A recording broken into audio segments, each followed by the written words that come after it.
Welcome everyone. Welcome to another episode of wealth talk by వివేకం.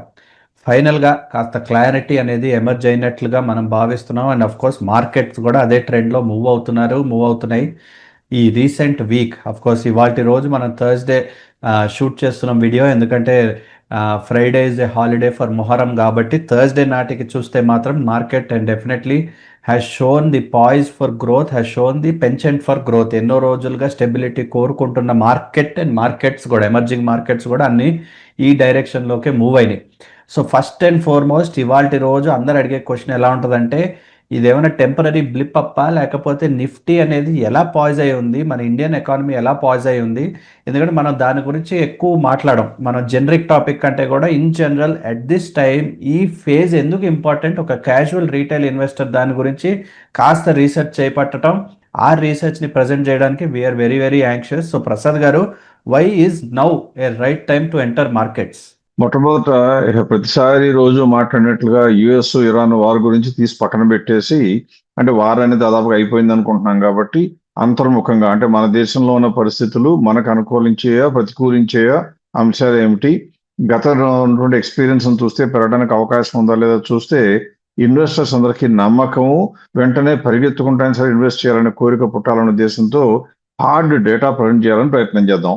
ఇది నేను ఏం చేశానంటే 1-2 సంవత్సరాలు కాకుండా 2000 నుంచి 2026 వరకు కూడా మొత్తం డేటా తీసుకుని దాన్ని మొత్తాన్ని కూడా ఒక 5 ఫేజ్ల కింద డివైడ్ చేయడానికి ప్రయత్నించాం. అంటే ఏం చేసాము, 2000లో మొదలు పెడితే జీడిపి ఎంత ఉండింది, తర్వాత 2008 వరకు, అంటే 2007లో కాకుండా 2008 చివరి వరకు, అంటే 8 సంవత్సరాల్లో లేదా 9 సంవత్సరాల్లో ఏ మాత్రం జీడిపి పరుగులు పెట్టింది.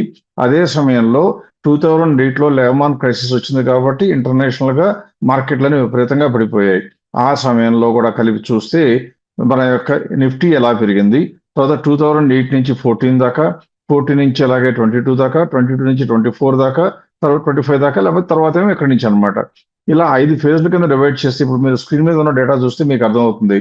మొట్టమొదటి పీరియడ్ లో మొట్టమొదటి పెద్ద గ్రాఫ్ అంతా కనుక చూసినట్లయితే జీడిపి పెరుగుతుంటే నిఫ్టీ గ్రోత్ కూడా బ్రహ్మాండంగా ఉందని కనపడుతుంది. అంటే మీకు అర్థమయ్యేది ఏంటి, జీడిపి పెరిగిన ప్రతిసారి కూడా ఎక్కడన్నా ఒక్క సంవత్సరం ఎక్సెప్షన్ ఉండొచ్చు, కానీ ఎక్సెప్ట్ కోవిడ్ టైంలో తప్పితేనో లేకపోతే 2008లో లెహమాన్ క్రైసిస్ అప్పుడు తప్పితే ప్రతిసారి కూడా జీడిపి పెరుగుతుంటే దాంతోపాటు క్యాచ్అప్ లాగా నిఫ్టీ కూడా పెరుగుతుంది. ఇప్పుడు స్టాటిస్టిక్స్ లోకి వెళ్ళిపోతే ఇప్పుడు మనం డాలర్ల సంఖ్య వేసి చూడకుండా నేను ఏం చేశానంటే మొత్తం ఇండియన్ రూపాయల్లోనే జీడిపి ఎంత ఉందో పెరిగిందో కూడా చూడడానికి ప్రయత్నించాను. ఫేజ్ 1లో చూస్తే అప్పుడులో 20 లక్షల కోట్లు ఉండేది ఇండియన్ జీడిపి మొదట్లో 2000లో, అది దాదాపుగా 56 లక్షల కోట్లు వస్తే అప్పుడు చూస్తే మనకు మొత్తం మీద 180% ఏమో జీడిపి పెరిగితే 162% 2008 చివరికి, చూడండి 2008 మొదటి కాదు, 162% ఇండెక్స్ పెరిగింది. ఆ సమయంలో 2008 మొదటి నుంచి చివరికి విపరీతంగా పడిపోయినాయి మార్కెట్లన్నీ ప్రపంచవ్యాప్తంగా. అంత క్రైసిస్ ఉండినా కూడా 180% ఏమో జీడిపి పెరిగితే 162% నిఫ్టీ కూడా పెరిగింది. అంటే సిఐజిఆర్ చూస్తే 13.7 ఉంటే 12.8%. ఆ తర్వాత పీరియడ్ 2008 నుంచి 14 దాకా చూస్తే 56 లక్షలు ఉన్న జీడిపి 114 లక్షలు, అంటే 1,14,00,000 కోట్లు అయిపోతే అది ఎంత పెరిగిందని చూస్తే అబ్సల్యూట్ గ్రోత్ చూస్తే 102% పెరిగింది ఇది జీడిపి. అదే సమయంలో ఇండెక్స్ ఎంత పెరిగిందండి, ఏకంగా 204%, అంటే దాదాపుగా డబల్, అంటే 12.4 ఏమో compound annual growth rate GDP పెరిగితే మన నిఫ్టీ మాత్రం 20.4% పెరిగింది. ఎందుకు అంటే 2008లో తగ్గకూడదంత తగ్గింది కాబట్టి అది కూడా క్యాచ్అప్ చేయటం పెరిగిపోవడం జరిగింది అనమాట. అది 2014 తర్వాత వరకు. ఆ తర్వాత చూస్తే 114 lakhs లో మొదలుపెట్టి 2014లో 2022కి వచ్చేటప్పటికి 232 lakhs, అంటే దాదాపుగా డబల్ కన్నా ఇంకా కొద్దిగా పెరిగింది. Average compound annual growth rate అంతా 9.4, అబ్సల్యూట్ గా చూస్తే 104%. అదే సమయంలో నిఫ్టీ ఎంత పెరిగిందని చూస్తే 144%. ఇక్కడ కూడా నిఫ్టీ దానికన్నా ఎక్కువ వచ్చింది. మొట్టమొదటి పీరియడ్ లో కూడా ఒక్కసారి అలా విపరీతమైన క్రైసిస్ ప్రపంచవ్యాప్తంగా వచ్చినప్పుడు తప్పితే ఇప్పుడు వరకు చూసిన 3 ఫేజ్ల్లో కూడా నిఫ్టీ మంచి పురోగతి చూపిస్తూ వచ్చింది. ఆ తర్వాత 22 నుంచి 24 వరకు 2 సంవత్సరాలు చూశాను, ఎందుకంటే 2024లో పీక్ వచ్చింది కాబట్టి మార్కెట్ చూస్తే అది 30% ఏమో జీడిపి పెరిగితే 232 లక్షల నుంచి 301 లక్షల రూపాయలకు జీడిపి పెరిగితే మన యొక్క నిఫ్టీ ఎంత పెరిగిందా అని చూస్తే 34% పెరిగింది. అంటే ఇప్పుడు వరకు చూసిన 4 ఫేజెస్ లో కూడా ఎప్పుడన్నా ఒకసారి వెనకబడినా జీడిపితో పాటు ఆటోమేటిక్ గా పరుగులెత్తుతా ఇండెక్స్ పెరుగుతూ వచ్చింది. ఇప్పుడు ఎలా ఉంది, ప్రస్తుతం ఎలా ఉందో చూద్దాం. అంటే 24 నుంచి 26 వరకు 2 ఇయర్స్ పీరియడ్ చూస్తే ఎలా ఉందని చూస్తే ఇండెక్స్ కన్నా ముందు జీడిపి 301 లక్షల నుంచి అంటే 3 కోట్ల దగ్గర నుంచి 3,57 లక్షల వరకు జీడిపి పెరిగింది. అంటే ఎంత పెరిగింది? 19% పెరిగింది. కానీ ఇదే సమయంలో ఇండెక్స్ ఎంత పెరిగింది? నిఫ్టీ పెరగటం ఓన్లీ 2%. ఇక్కడ మీరు అనుకోవచ్చు, ప్రసాద్ గారు మీరు చెప్పినటువంటి అంకెలన్నీ ఎక్కడి నుంచి వస్తున్నాయి, కింద మీరు నిఫ్టీ అని రాసిన అంకెలు వేరేగా ఉన్నాయి కదా అంటారేమో. నిఫ్టీ కొనుక్కుంటే నిఫ్టీ ప్రైస్ వేరు, నిఫ్టీ టిఆర్ఐ వేరు. నిఫ్టీ టోటల్ రిటర్న్స్ ఇండెక్స్ అంటాం. నిఫ్టీలో ఉన్న షేర్స్ అనేవి కొనుక్కుంటే ఆ డివిడెండ్ కూడా మనకే వస్తుంది కాబట్టి ఆ డివిడెండ్ కూడా క్యాప్చర్ చేస్తే వచ్చేది టిఆర్ఐ. అందుకే మ్యూచువల్ ఫండ్స్ అన్నిటికీ కూడా సెబీ మీరు టిఆర్ఐతో పోల్చమని చెప్తుంది. అలాగే పిఎంఎస్లు కూడా టిఆర్ఐ చెప్పమని చెప్తా ఉంటారు. అందువల్ల టిఆర్ఐ ఇండెక్స్ తీసుకుంటే అది కూడా అంటే యాక్చువల్గా అయితే ఇండెక్స్ కొద్దిగా తగ్గి ఉంది. ఒకవేళ నిఫ్టీ టిఆర్ఐ చూస్తే కూడా 1.1% పర్ ఇయరే పెరిగింది. ఏది 8.9% చొప్పున అబ్సల్యూట్ వాల్యూస్లో జీడిపి పెరిగితే. అంటే మీరు అర్థం చేసుకోవాల్సింది ఏంటి, గడిచిన 4 ఫేజుల్లో 24 సంవత్సరాల పాటు ఎప్పుడు జీడిపి పెరిగినా ఒకవేళ కొద్దిగా స్లో అయిపోతే ఆటోమేటిక్గా క్యాప్చర్ అయిపోయి పెరిగిపోతుందని అర్థమైన మనం 25వ సంవత్సరంలోనో 26వ సంవత్సరంలోనో లేకపోతే 27వ సంవత్సరంలోనో ఈ సంవత్సరం నుంచి అలా ఉండదేమని భయపడితే అది కేవలం అర్ధరహితం, అపోహలకు మాత్రమే తావిస్తుంది. అందువల్ల రాబోయే రోజుల్లో 20% పెరుగుతుందని నేను ఎప్పుడన్నా చెప్తుంటే అందరూ కొద్దిగా అపనమ్మకంగా నమ్మశక్యం కాదన్నట్టుగా చూస్తున్నారు. కానీ ఇలా ఏం జరిగింది, ఇప్పటికే జీడిపి 19% పెరిగింది. మనం ఉన్నటువంటి దాఖలాలు సాక్ష్యాల ప్రకారం చూస్తే ఖచ్చితంగా నిఫ్టీ దానికన్నా ఎక్కువ పెరగాలి. అంటే ఆ 19% కేవలం 1% పెరిగింది కాబట్టి ఆటోమేటిక్గా ఇప్పటి నుంచి ఎంత పెరగాలి? 2% పెరిగింది కాబట్టి 17% దానికే పెరగాలి. కొద్దిగా ముందుకెళ్ళాలంటే 20% పెరగాలి. అంటే ఒక రకంగా కనుక కొద్దిగా సంయమనంతో ఆలోచన చేసినట్లయితే మీరు మీ అందరికీ కనపడేది వాస్తవం ఏంటంటే రాబోయే రోజుల్లో 1 ఇయర్ లేదా 2 ఇయర్స్ లోపల ఇండెక్స్ ఖచ్చితంగా ఇక్కడ నుంచి జీడిపి పెరిగినంత పెరుగుతుంది, దానికి అదనంగా ఇంకో 20% కూడా పెరుగుతుంది అని తెలిసిపోతుంది. అందువలన ఇప్పుడు ఉన్నటువంటి 24,000 ఇండెక్స్ నుంచి 20% అంటే దాదాపుగా 5,000 పాయింట్లు పెరగాలి. అంటే 29,000 టచ్ చేయడానికి పెద్దగా సమయం పట్టకపోవచ్చు. అందువల్ల ఎవరైనా సరే ఇన్వెస్ట్మెంట్ చేయకుండా సైడ్ లైన్స్ లో ఉన్న వాళ్ళు కానీ, ఒకవేళ ఇన్వెస్ట్మెంట్ చేయాలి అంటే సరైన కారణం కనపట్లేదు అనుకునే వాళ్ళు కానీ ఈ సాక్ష్యాలను చూసినట్లయితే మీకు వెంటనే అర్థమైపోతుంది. ఒకవేళ దీని గురించి కూలంకషంగా మీకు వివరాలు కావాలి, కొద్దిగా నోట్ లాగా ఏమైనా మాకు ఇస్తారని అడిగితే నిరభ్యంతరంగా ఇస్తాం. కాబట్టి మీరు మాకు స్క్రీన్ మీద కనబడుతున్న మొబైల్ నెంబర్కి వాట్సాప్లోన మెసేజ్ పంపండి, please send me a note అని, లేదా మీ ఈమెయిల్ అయినా పంపించండి. పంపిస్తే మీరు ఎవరైతే అడిగారో వాళ్ళకే పంపిస్తాం. ఎందుకంటే ఆసక్తి లేని వాళ్ళ చేతుల్లో కనుక ఈ డాక్యుమెంట్ పెడితే చదివేది ఉండదు, కానీ అది అపార్థం చేసేది ఎక్కువ ఉంటుంది. అందువల్ల ఇంట్రెస్ట్ ఉన్న ప్రతి ఒక్కరికి కూడా పంపించాలని మా టీంని నేను ఇన్స్ట్రక్ట్ చేయడం జరిగింది. So please get it. ఇక నుంచి ఖచ్చితంగా ఎక్కడైనా ఆలస్యం చేయకుండా మార్కెట్లోకి వెంటనే ప్రవేశించండి. మీ దగ్గర కనుక కొంత అమౌంటే పెట్టుబడి పెట్టుకుని కొంత ఇంకెక్కడో బయట దాచుకుని ఉంటే ఆ డబ్బు కూడా తీసుకొచ్చుకుని వెంటనే పెట్టుకోవాల్సిన సమయం ఇది అని మాత్రం గమనించండి. రైట్ అండి. సో మనం ఇవాల్టి రోజు of course Nifty why at this time favourable, markets ఎందుకు ఫేవరబుల్ అనే దాని గురించి కవర్ చేశారు. అండ్ మనం పోయిన వారం కూడా చెప్పున్నాం, ఎవరైతే పిఎంఎస్ క్లయింట్స్ ఉన్నారో వారు ఎన్నో రోజులుగా అంటే గత 5 ఏళ్ళు 4 ఏళ్ళుగా కాస్త పెర్ఫార్మెన్స్ ఎంజాయ్ చేసిన వారు కాస్త పెర్ఫార్మెన్స్ ఈ మధ్యకాలంలో అంటే ఆల్మోస్ట్ ఈ సంవత్సరం పాటు మ్యూటెడ్ పెర్ఫార్మెన్స్ని మనం తప్పక చూసిన వాట వాస్తవమే. సో ఎట్ దిస్ జంక్షన్ మనం పోయిన వారం కూడా చెప్పింది ఏంటంటే కేవలం మన పిఎంఎస్ యొక్క ఫండ్ మేనేజర్ని అంటే నమ్మకంతో వారి మీద నమ్మకం పెట్టి వారి యొక్క సూచనలను మనం ఫాలో చేస్తున్న సమయంలో మీరు మీ పోర్ట్ఫోలియోలో ఏవైతే ఈక్విటీస్ ఉన్నాయో అవి ఏంటో తెలుసు మీ అందరికీ, వాటి యొక్క పోర్ట్ఫోలియోలో ఉండే స్కోర్ ఏంటో కూడా తెలుసుకోవాల్సిన అవసరం తప్పక ఉంది. సో మనం ఎన్నో రోజులుగా చెప్తా ఉన్నాం, పోర్ట్ఫోలియో స్కోర్ 93 కంటే ఎక్కువ ఉన్నట్లయితే ఎప్పుడైనా సరే ఇండెక్స్ని అవుట్ పెర్ఫామ్ చేసినట్టుగా మన ట్రాక్ రికార్డ్లో మనం చేసిన అనాలిసిస్లో ఎన్నోసార్లు చూసాం. సో మీరు పిఎంఎస్ క్లయింట్ అయ్యుండి ఈ మధ్య కాలంలో కాస్త పెర్ఫార్మెన్స్ కాస్త తగ్గినట్లయితే కోర్స్ గ్లోబల్ లెవెల్లో పడినా ఎన్నో కంపెనీలు ఇప్పుడు పెరుగుతూ ఉన్నాయి. కోర్స్ దాని గురించి మనం కవర్ చేద్దాం తర్వాత. But at this junction make sure to get your portfolio score. So ఆ పోర్ట్ఫోలియో స్కోర్ పొందడానికి తప్పకుండా 9100009891 నెంబర్కి వాట్సాప్ చేసి హోల్డింగ్స్ అన్న షేర్ చేయండి, లేదా holdings@vivekam.co.inకి షేర్ చేసినట్లయితే టీం తప్పకుండా 1 డే టర్న్ అరౌండ్లో ఆ పోర్ట్ఫోలియో స్కోర్ రిపోర్ట్ మీకు అందజేస్తారు. యశ్వంత్, పోర్ట్ఫోలియోలో నేను ఎన్నో పోర్ట్ఫోలియోలు మనం చూస్తూ ఉంటాము, అన్ని పిఎంఎస్ని కూడా అనలైజ్ చేస్తూ ఉంటాం. ఇందులో కొన్ని పోర్ట్ఫోలియో మేనేజ్మెంట్ సర్వీసెస్ అయితే 5 సంవత్సరాల కాలం చూస్తేనేమో బ్రహ్మాండంగా ఉన్నది పర్ఫార్మెన్స్, బ్రహ్మాండంగా అంటే బాగానే ఉంది ఖచ్చితంగా. కానీ లాస్ట్ 1 ఇయర్లో చూస్తే 1 ఇయర్లో చూసినా, 6 నెలల్లో చూసినా, 3 నెలల్లో చూసినా, నెలలో చూసినా కూడా ఇండెక్స్ కన్నా కన్నా కష్టంగా తక్కువ కూడా ఉంటుంది. అటువంటి సమయాల్లో ఏం జరుగుతుంది అంటే, ఇద్దరు ఇన్వెస్టర్లో ఒక ఇన్వెస్టర్ ఏమో 5 సంవత్సరాల నుంచి ఉంటే, ఆయనేమో భరోసాగానే ఉంటారు, బికాజ్ నాకు 5 సంవత్సరాల మీద రిటర్న్ బాగానే వచ్చింది కదా అని. కానీ 1 ఇయర్ క్రితం కనుక పెట్టిన వాళ్ళైతే చాలా దిగులు పడతారు. ఆయన మాట నమ్మి నేను పెడితే నా డబ్బులు రాకపోగా నష్టం కూడా వచ్చిందని కంగారు పడతారు. వీళ్ళిద్దరికీ తేడా ఏంటంటే, వీళ్ళు స్టార్ట్ చేసిన సమయం వేరవటం. ఇందువల్ల ఇప్పుడు ఈ ఇద్దరూ కూడా చూసింది ఏంటి, లాస్ట్ 1 ఇయర్లో ఈ పిఎంఎస్ ఖచ్చితంగా పెర్ఫార్మెన్స్ తక్కువ ఇచ్చింది. దానికి కారణం ఏంటో తెలుసుకోలేం కదా, కాబట్టి నేను ఆ ఫండ్ మేనేజర్నే నమ్ముతూ పోతాను అని మొదటి వ్యక్తి అనుకోవటం. 5 ఏళ్ల నుంచి బాగానే ఇచ్చారు కదా, ఎప్పుడొకప్పుడు తిరగబడుతుంది, బాగానే వస్తుంది అని ఆశపడటం ఒకళ్ళ బాధ్యత, ఒకళ్ళు చేస్తారు.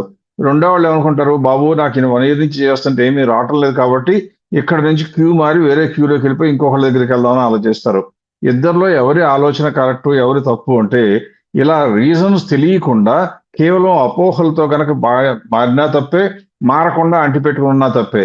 అందువలన మీరందరూ కూడా పిఎంఎస్ ఉంటే కనీస కర్తవ్యంగా మీరు ఏం చేయాలంటే, మీకు ఫండ్ మేనేజర్ మీద అపారమైన నమ్మకం ఉండొచ్చు, రేపు మాలాంటి వాళ్ళ మీద ఉండొచ్చు, కానీ మేము చేస్తున్నటువంటి పద్ధతి లేదా మీ యొక్క పోర్ట్ఫోలియో మేనేజర్ మీకు పోర్ట్ఫోలియోలో కూర్పు చేసిన తీరు సరైనదో కాదో చూసుకోవాలి అంటే, కనీసం అందులో ఉన్న కంపెనీలు గ్రోత్లో ఉన్నాయో లేదో చెక్ చేసుకోవాలనే ఆసక్తి రావాలి. ఆ అవకాశం మీకు వాళ్ళు ఎప్పుడూ కల్పిస్తారు. మీరు రిపోర్ట్ అడిగితే వెంటనే మీ హోల్డింగ్స్ అన్ని కూడా పంపిస్తారు కాబట్టి, ఆ హోల్డింగ్స్ కనుక మీరు ఎక్కడైనా ఉండొచ్చు, ఒక్క నయా పైసా ఖర్చు లేకుండా మీ పోర్ట్ఫోలియోని చెక్ చేసుకుంటే, ఒకవేళ మీ పోర్ట్ఫోలియో స్కోర్ 70 ఉందనుకోండి, వెంటనే మీకు అర్థం కావాల్సిందేంటి, ఇంతకు ముందు లక్తో బహుశా ఈ ఫండ్ మేనేజర్ నాకు సంపాదించి ఉండొచ్చు, కానీ ఇలాంటి పోర్ట్ఫోలియో ఉంటే సంపాదించడం కష్టం, ఎందుకంటే స్టాటిస్టికల్ గా ప్రూఫ్ ఉంది కదా అని తెలుస్తుంది. అలా కాకుండా ఈ 1 ఇయర్లో దెబ్బతిన్న పోర్ట్ఫోలియో కనుక మీరు పంపిస్తే, అందులో మన స్కోర్ చూస్తే 97, 98, 100 ఉందనుకోండి, అప్పుడు మీరు అనుకోవాలి, ఈ ఒక్క సమయంలో ఏదో దురదృష్టం వెంటబడింది తప్పితే ఈ fund manager is not at fault. అంటే ఫండ్ మేనేజర్ గురించి మీకున్న నమ్మకం ద్విగుణీకృతం, ఇంకా డబుల్ అయిపోతుంది. అలా కావాలి అంటే మీకు తెలియవలసింది, పోర్ట్ఫోలియో మేనేజర్ మీ పోర్ట్ఫోలియోలో మీ యొక్క పిఎంఎస్ లో సరైన కూర్పు చేస్తున్నారా లేదా తెలుసుకోవాల్సిన అవసరం మీకుంది. అలా కనుక తెలుసుకున్నట్లయితే ఎవరు చెప్పిన మాట, ఎవరు చెప్పినటువంటి రూమర్స్ కూడా మీరు నమ్మనక్కర్లేదు, మార్చక్కర్లేదు. అలా లేకపోతే మాత్రం ఖచ్చితంగా ఒకసారైనా ఆలోచించుకోవాలి. ఇది పెద్ద ఇన్వెస్టర్లకి, లార్జ్ ఇన్వెస్టర్స్ యొక్క బాగు చేయడానికి లేదా వాళ్ళకి ఒక సహాయం చేయాలని చేసింది కాబట్టి, పిఎంఎస్ లో ఉన్న వాళ్ళు ఎవరైనా మీ పోర్ట్ఫోలియోని వెంటనే యశ్వంత్ చెప్పినట్లుగా ఈ స్క్రీన్ మీద ఉన్న ఫోన్ నెంబర్కి వాట్సాప్ ద్వారా అయినా పంపండి, లేదా ఈమెయిల్ ద్వారా అయినా పంపండి. మేము కేవలం ఒక్క రోజులో మ్యాక్సిమం మీకు వెనక్కి రిప్లై ఇస్తాం కాబట్టి, మీకు నమ్మకం పెరగటమో లేదా ఖచ్చితంగా ఒకసారి సందేహం రావటమో జరుగుతుంది. దాని గురించి ఏం చేయాలో మీరే నిర్ణయించుకోవచ్చు. రైట్ అండి, విత్ దట్ మనం let us get in to few stocks. ఆ స్టాక్స్ కూడా ఏంటంటే ఈ మధ్య కాలంలో కాస్త వాల్యూమ్ ఎక్స్పాన్షన్ చూసిన స్టాక్స్, అంటే ఎందుకు ఆ వాల్యూమ్ ఎక్స్పాన్షన్ వచ్చే దాని గురించి కాస్త బ్రీఫ్గా టచ్ చేసి, పెరగాల్సిన దానికి is it commensurate with the number or with the news అనే దాని గురించి ఒకసారి అనాలిసిస్ చేసి చెప్పే ఉద్దేశంతో we are going ahead with first and foremost Maithan alloys. న్యూస్లో ఎందుకు వచ్చింది అండ్ రైస్ కూడా ఎందుకు చూసింది ప్రైస్లో అంటే, మేజర్గా వారు పెట్టిన ఎన్ఎస్సిలో పెట్టిన ఇన్వెస్ట్మెంట్ గురించి, అది ఆల్మోస్ట్ అదే ఒక 800 crores వరకు ప్రాఫిట్ సంపాదించచ్చేమో అని. అఫ్కోర్స్ వాళ్ళు లిస్టింగ్కి వచ్చినప్పుడు ఎన్ఎస్సిది లిస్టింగ్ చేశాక non core business related activity, అది కూడా వన్ టైం యాక్టివిటీ కాబట్టి దాని గురించి హైప్లో మార్కెట్ అంతా కూడా మైథాన్ ఎలాయ్స్ని బాగా బూస్ట్ చేశారు. సో మనం దాంతోపాటు ఫండమెంటల్స్ తప్పకుండా చూడాలి కాబట్టి, ఫండమెంటల్స్ చూస్తే ఇవాల్టి రోజు మైథాన్ ఎలాయ్స్కి ఇంకా వాల్యూ ఉందంటారా, లేకపోతే ప్యూర్గా this is more a news kind of gossip kind of play that played in to the price of the stock? Ferro alloys business చేస్తాను, దానికోసం నాతో ఇన్వెస్ట్మెంట్ కలపండి, నా కంపెనీలో ఇన్వెస్ట్మెంట్ పెట్టండి అని అడిగిన ఈ కంపెనీ ఎక్కడో వేరే కొంతసారి డబ్బులు ఎక్కువ ఉంటే నేను ఎన్ఎస్సిలో ఇన్వెస్ట్ చేశాను కాబట్టి అందులో లాభం వస్తుందని చెప్పిన, లేదా ఈ కంపెనీ గురించి ఇంకొక న్యూస్ కూడా వచ్చింది ఈ మధ్య కాలంలో వచ్చిందంటే, దాదాపుగా 27.5 లక్షల షేర్లు, 1-2 కాదు 27.5 లక్షల షేర్లు వీళ్ళు హిమాచల్ ఫ్యూచరిస్టిక్ లో ఇన్వెస్ట్మెంట్ చేసినట్టుగా వచ్చింది. ఇలా దీన్ని బట్టి మనకు అర్థమైంది ఏంటి, వీళ్ళకి ఇన్వెస్ట్మెంట్ యాక్టివిటీ కూడా ఉంది. ఇన్వెస్ట్మెంట్ యాక్టివిటీలో ఎవరైనా సరే, భగవంతుడైనా సరే, ఎంత వస్తుంది ఇన్కమ్ అని ఆశించడం లేదా ఎక్స్పెక్ట్ చేయడం వీలవుతుందంటే వీలు కాదు. అందుకే మనం ఎప్పుడు కూడా హోల్డింగ్ కంపెనీస్ దూరంగా ఉంటాం. ఈ కంపెనీకి కోర్ బిజినెస్ లో కాకుండా ఇలా హోల్డింగ్ యాక్టివిటీస్ లో ప్రాఫిట్ వస్తే దాని గురించి ఒంట్లో మన మార్కెట్ లో ఉన్న వాళ్ళంతా బట్టలు చింపేసుకుని కొనుక్కుంటాను అంటే దాన్ని ఏమంటారంటే క్లియర్ కేస్ ఆఫ్ బయాస్. అంటే ఒక రకంగా న్యూస్ వస్తే ఎక్కడి నుంచి వచ్చిందో నాకు తెలీదు, దొంగతనం చేశారో లేదా దోపిడీ చేశారో, కానీ ఆ కంపెనీలో డబ్బులు వస్తున్నాయి కాబట్టి నేను నమ్ముతాను అంటే ఎంత పొరపాటు భావన అవుతుందో. అలాగే ఈ కంపెనీ కూడా నాన్ రికరింగ్ నేచర్ తో వచ్చిన ట్రాన్సాక్షన్స్ మూలంగా మనం కంపెనీ వాల్యూ పెంచుకోవటం అనేది కేవలం మనకు మనం చేసుకునే అన్యాయం. ఇప్పుడు ఆ రిజల్ట్స్ ప్రజెంట్ చేస్తున్నాను చూడండి. ఆ ఒక్క ఇన్వెస్ట్మెంట్ యాక్టివిటీ గురించి పక్కన పెడితే మీరు ఇన్వెస్ట్మెంట్ యాక్టివిటీ లేకుండా చూస్తే ఈ కంపెనీకి ఒకప్పుడు 30%, 40%, 50% ఉన్న నెట్ ప్రాఫిట్ మార్జిన్ ఇప్పుడు క్రమంగా తగ్గిపోయి ఎంతకు వచ్చిందండి? 20%కి వచ్చింది. అది పైగా గ్రాస్ ప్రాఫిట్ మార్జిన్ కూడా ఒకప్పుడు 70% ఉండేది, ఇప్పుడు 40%కి వచ్చింది. ఏ రకంగా చూసినా ఏమాత్రం అట్రాక్టివ్ గా లేని కంపెనీ ఇది. దీనిలో మన కనుక వాళ్ళు ఎప్పుడో ఎన్ఎస్సిలో షేర్లు కొన్నారు కాబట్టి అందులో లాభం వస్తుంది కాబట్టి, లేదా ఇవాళ రోజున హిమాచల్ ఫిజ్ ఇండస్ట్రీ కొన్నారు కాబట్టి అది ఈ మధ్య కాలంలో పెరిగింది కాబట్టి ఇంకా పెరుగుతుందని మనం కూడా అంటున్నాం కాబట్టి మన వివేకం కూడా చెప్తుంది కాబట్టి పెరుగుతాయని అందుకని ఈ కంపెనీ కొనుక్కుంటాను అంటే కుక్క తోక పట్టుకుని గోదావరి ఎదడానికి ప్రయత్నించినట్టే అవుతుంది. అందువల్ల నా ఉద్దేశం ప్రకారం అటువంటి అప్రోచ్ మనకి లాంగ్ టర్మ్ లో పనికి రాదు. ఇటువంటి అవకాశాలు మన కోసం ఎప్పుడు వేచి ఉండవు. అందువల్ల డెఫినెట్ గా this is a company that should definitely be avoided. పైగా దీని యొక్క కంపెనీ కోర్ బిజినెస్ ప్రకారం చూస్తే మన లెక్క ప్రకారం ఫేర్ వాల్యూ 977 ఉండాలి. ఇవాళ ఇంత తగ్గిన తర్వాత కూడా చూస్తే ఇంకా 1021 ఉంది. ఇప్పటికి కూడా ఓవర్ ప్రైస్ సో కాబట్టి according to me this company is not for retail investors. Right అండి. నెక్స్ట్ ఎంతో మందికి ఇన్వెస్టెడ్ అయిన సుజలాన్ గురించి కవర్ చేద్దాం. మన కామెంట్స్ లో లైవ్ చేసినా ఇది చేసినా సరే ఎప్పుడైనా సరే అట్లీస్ట్ 5-6 క్వశ్చన్లు వస్తాయి సుజలాన్ గురించి. సో సుజలాన్ గురించి ఇవాల్టి రోజు అట్లీస్ట్ మనం బాగా దగ్గరగా ట్రావెల్ చేసిన స్టాకే, మన ఇన్వెస్టర్స్ కూడా బాగా ట్రావెల్ చేపించిన స్టాకే. నెంబర్స్ ని కూలంకషంగా చూస్తే ఇవాళ రోజు ఎందుకు దాని వైపు కాకుండా వేరే స్టాక్స్ వైపు దృష్టి పెట్టాలనే దాని గురించి చెప్పగలుగుతారా? సుజలాన్ గురించి యశ్వంత్, మామూలుగా మార్కెట్ లో ఆ కంపెనీకి సంబంధించిన ఆపరేషన్ రిజల్ట్స్ కన్నా కూడా ఎక్కువ హడావిడి ఎక్కువ. ఈ కంపెనీ ఒక్కొక్కసారి 4-5 ఏళ్ళకి ఒకసారి ఒక కథ రావటం, ఆ కథ తప్ప నిరూపించబడటం, మళ్ళీ ఇంకో కథ రావడం జరుగుతూ వచ్చింది. పైగా ఈ కంపెనీకి నెగిటివ్ కార్పొరేట్ గవర్నెన్స్ ఇష్యూ అంటే ఈ మధ్యనే దాదాపుగా 25 కోట్ల వరకు దాదాపుగా ఫైన్ విధించడం జరిగింది. ఎందుకు? వీళ్ళు గతంలో చేసిన తప్పిదాల వల్ల ఎప్పుడు కూడా డిస్క్లోజర్ నామ్ సరిగ్గా లేకపోవటం మూలంగా, రిజల్ట్స్ లో సరైన రిజల్ట్ సరిగ్గా పారదర్శకంగా చూపించకపోవటం మూలంగా ఫైన్ వేయటం జరిగింది. అంటే అర్థం ఏంటి?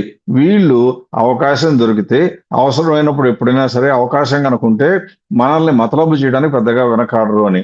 అయినా కూడా మనం బెనిఫిట్ ఆఫ్ డౌట్ ఇచ్చి లాస్ట్ క్వార్టర్లో, అంతకుముందు క్వార్టర్లో కూడా రిజల్ట్స్ బాగా వస్తున్నాయి కాబట్టి కొనుక్కోమని చెప్పడం జరిగింది. వీళ్ళకి వచ్చిన ప్రాఫిట్ అంతా చూస్తుంటే యశ్వంత్ స్క్రీన్ మీద డేటా ప్రింట్ చేస్తాను చూడండి. వాళ్ళకి వచ్చిన ప్రాఫిట్ లో ఎప్పుడు కూడా చూస్తుంటే ఇప్పుడు ట్యాక్స్ రైట్ ఆఫ్లు బ్రహ్మాండంగా కనబడుతున్నాయి. ఆ ట్యాక్స్ వెనక్కి వస్తా వచ్చింది, అందువల్ల బాగా లాభాలు వచ్చాయి. కానీ ప్రాఫిట్ బిజినెస్ కూడా బాగానే ఉంది, బాగాలేదని కాదు. కానీ అలా జరగడం మూలంగా ఇప్పుడు తగ్గిపోయి ఈ మధ్య కాలంలో కనుక చూసినట్టయితే ప్రాఫిట్ మార్జిన్లు తగ్గాయి, గ్రాస్ ప్రాఫిట్ మార్జిన్ తగ్గింది. అంటే సేల్స్ పెరిగినా పెరగకుండా ఉంటే ఇప్పుడు ఒక కొత్త స్టోరీ మార్కెట్లోకి వచ్చింది. ఏమని? ఇప్పటి వరకు విండ్ మిల్స్ మేము చేస్తున్న మేము ఇక నుంచి రాబోయే రోజుల్లో రెన్యూవల్ ఎనర్జీ ఫుల్ స్టాక్ అంతా తయారు చేస్తాం. అంటే హైడ్రో ఎలక్ట్రిక్, విండ్, సోలార్ ఇవన్నీ రకరకాలన్నీ చేసేస్తామని చెప్పి కొత్తగా రావటం. కొన్ని రోజులు పోతే 2 గిగావాట్ల వరకు మాకు టర్న్ ఓవర్ వచ్చేట్లుగానో బ్రహ్మాండమైన పెద్ద పెద్ద టార్గెట్స్ చెప్పారు. అంటే టాకింగ్ టాల్ అంటాం. ఎక్కువ పెద్ద పెద్ద నంబర్లు, పెద్ద పెద్ద మాటలు మాట్లాడితే మోసపోయేటువంటి వాళ్ళు యూజువల్ గా సబ్స్టెన్స్ కన్నా నాయిస్ కి ఆధారపడేవాళ్ళు. అలా నాయిస్ ఆధారపడి కంపెనీలో రిజల్ట్స్ ఆపరేషన్స్ ఎక్కువ జరిగాయి. ఈ మధ్య కాలంలోనే ఇవన్నీ తెలిసిపోయి ఇదంతా ఉత్తుత్తి న్యూస్ అనుకునే విపరీతంగా పడిపోయి దాదాపుగా 39కో 38కో వచ్చిన కంపెనీ షేరు మళ్ళీ పెరిగి 57కి వచ్చింది. మన అంచనా ప్రకారం యశ్వంత్, మనం కొనుక్కున్న ఇన్వెస్టర్ అందరికీ కూడా మనం అది ఫెయిర్ వాల్యూకి వచ్చింది మహాప్రభు. ఎందుకు? మన ఫెయిర్ వాల్యూ ప్రకారం చూస్తే 57, ఇది ఆల్రెడీ 57.48 లో ఉంది. వచ్చింది మహాప్రభు, దయచేసి అమ్ముకోండి అని నమస్కారం పెట్టి మరీ అడిగాం. అందరూ కూడా అమ్ముకుని, కొంతమంది ఆశావహులు ఇంకా అమ్ముండకపోయి ఉండొచ్చు, కానీ దాదాపు అందరూ అమ్మేశారు. అందువల్ల ఈ కంపెనీని కూడా మనము మన రిటైల్ ఇన్వెస్టర్స్ కానీ, మన యొక్క ఫౌండేషనల్ ప్రిన్సిపల్స్ అయినటువంటి ఫండమెంటల్స్ ఆధారంగా కొనుక్కునేటువంటి ఇన్వెస్టర్లకు కానీ పొరపాటున కూడా అంటుకోకూడని షేర్గానే ప్రస్తుతం చెప్పాలి. వాళ్ళు ఏం చెప్పినా సరే అంకెల్లో కనపడినప్పుడు కావాలంటే అప్పుడు కొనుక్కుందాం, 1 year 2 years ఆగినా, కానీ ఇప్పుడు మాత్రం కొనుక్కోవడానికి దూరంగా ఉండటమే మంచిది. రైట్ అండి. అంటే అఫ్ కోర్స్ ఈ మధ్య కాలంలో ఇండెక్స్ అంటే మే చివరి నుంచి కూడా ఇండెక్స్ ఆల్మోస్ట్ 3%కి పైగా పెరిగితే వాటిలో definitely there are very very strong stocks. అంటే కొన్ని స్టాక్స్ ఆల్మోస్ట్ 150 వరకు 20%కి పైగా పెరిగినాయి. కానీ ఆ 150లో ఎన్ని కంపెనీలు గ్రోత్లో ఉన్నాయి, ఎన్ని నో గ్రోత్లో ఉన్నాయని చూస్తే ఆల్మోస్ట్ సగం సగం. అంటే ఎట్ దిస్ జంక్షన్ కంపెనీస్ ఆ హైప్ న్యూస్ ఏవైతే ఉన్నాయో అటువంటి ఫ్యాక్టర్స్ వల్ల కూడా ప్రైస్ పెరగటం, ఇటువంటి జంక్షన్లో కూడా రీటైల్ ఇన్వెస్టర్స్ ఎక్కువ వరకు gossips, information, news, inside stuff ఇలాంటి కైండ్ ఆఫ్ ట్రాప్స్కి పడిపోతూ ఉంటారు. ఇటువంటి నిజం చెప్పాలంటే స్టాక్స్ దట్ డోంట్ హ్యావ్ మెరిట్లో ట్రాప్ అయిపోయి వాటిలోనే ఇన్వెస్ట్ చేయటం, తిరిగి యావరేజ్ చేయటం అండ్ కలకాలం వెయిట్ చేస్తూ ఉంటారు. ఆ లాస్ ఆఫ్ ఆపర్చునిటీ ఎన్నోసార్లు మనం ఎంతమంది ఇన్వెస్టర్స్లో చూస్తున్నాం.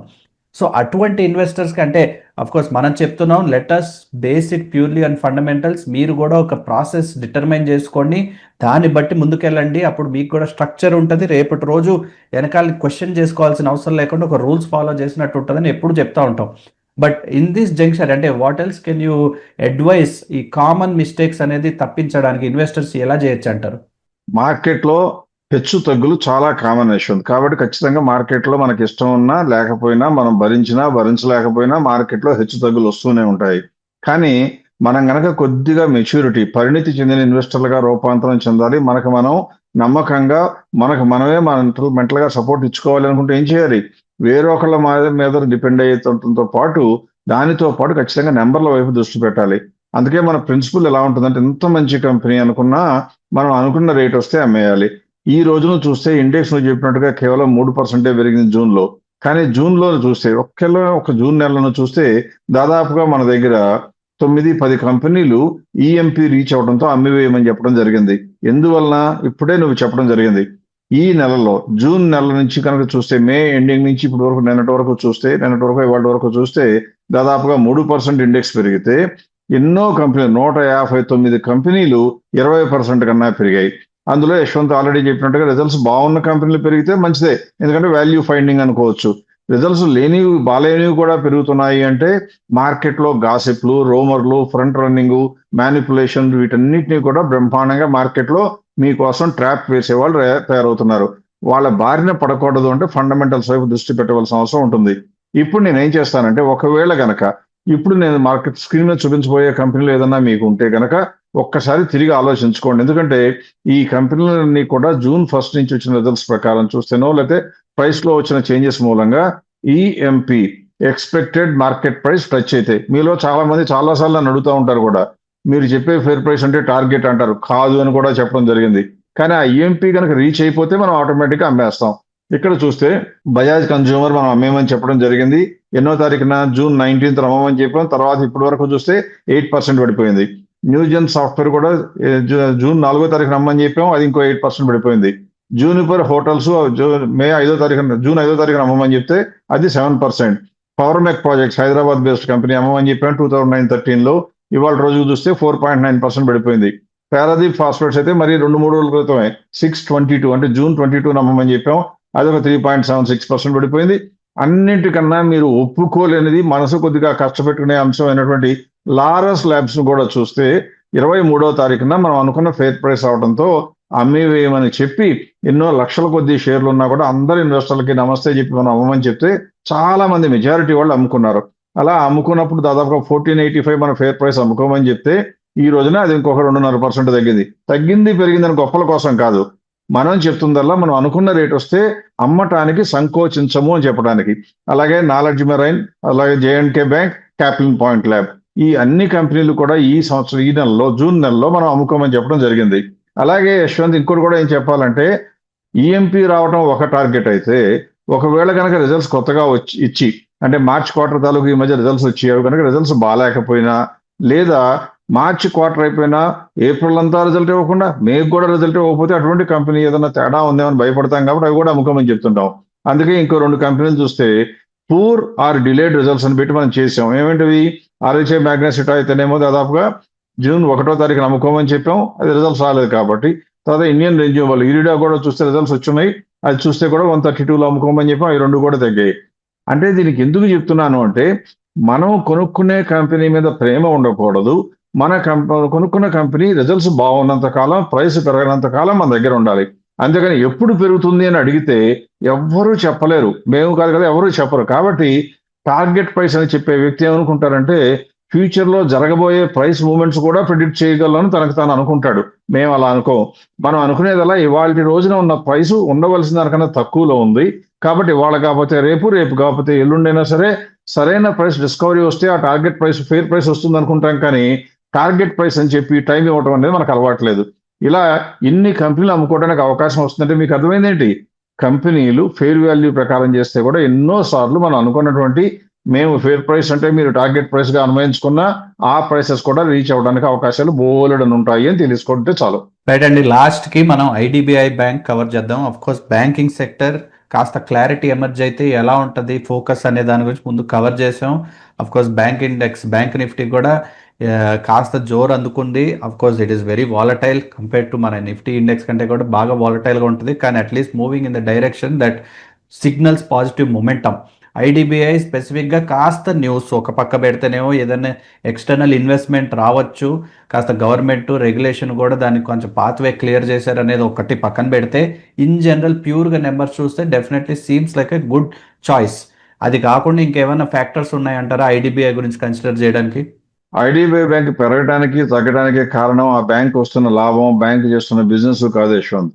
దురదృష్టవశాత్తు మన ప్రపంచంలో మనకు ఇన్వెస్టర్ యూనివర్స్‌లో ఎక్కువ మంది ఏదో ఒక న్యూస్ విని వాళ్ళకి వాళ్ళు నెగెటివ్‌గా ఊహించుకుని అమ్మనన్నా అమ్ముతారు. లేదా వాళ్ళకున్న ఇన్ఫర్మేషన్ వాడుకుంటూ ఆ ఇన్ఫర్మేషన్ తన ఒక్కళ్ళకే తెలిసిందనుకుని రాబోయే రోజుల్లో పాజిటివ్‌గా ఉంటుందనుకుని కొనుక్కోవటమన్నా కొనుక్కుంటారు ఆశల పల్లకీలో ఊరేగుతూ. వీళ్ళిద్దరికీ కూడా విరుద్ధంగా మనం చేస్తుందంటే ఐడిబిఐ బ్యాంక్ మనం గతంలో ఇన్వెస్ట్ చేయమని చెప్పడం జరిగింది.